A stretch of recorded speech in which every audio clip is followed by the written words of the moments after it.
बारामतीमध्ये आता शिवधर्म फाउंडेशनचे कार्यकर्ते आंदोलन करणार आहे। अजित पवारांच्या निवासस्थानाच्या समोर आंदोलन करणार असल्याचं कळतंय। फाउंडेशनचे सर्वेसर्वा दीपक काटे यांनी या संदर्भात इशारा दिलाय। अधिवेशनामध्ये दुधाला 34 रुपये हमीभाव जाहीर करण्याची मागणी फाउंडेशनच्या माध्यमातून करण्यात आली आहे आणि याच निमित्तानं शिवधर्म फाउंडेशनचे कार्यकर्ते आंदोलन करणार आहे। अजित पवारांच्या निवासस्थानाच्या समोर आंदोलन करणार असल्याची माहिती फाउंडेशनचे सर्वेसर्वा दीपक काटे यांनी दिली आहे।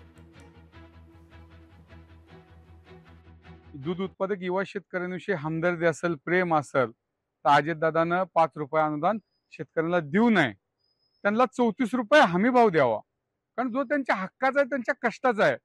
आज हे दूध अनुदान जे 5 रुपये सरकारने मंजूर केलेलं आहे, ते दूध अनुदान 1 महिना राहते का 2 महिना राहते हे कुणाला माहित आहे।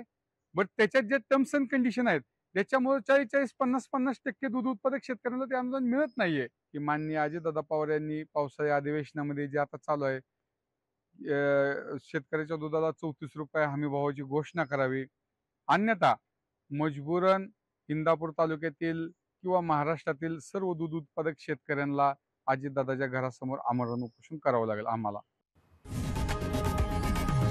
लोकशाही मराठी ऐका, पहा, जागरूक रहा।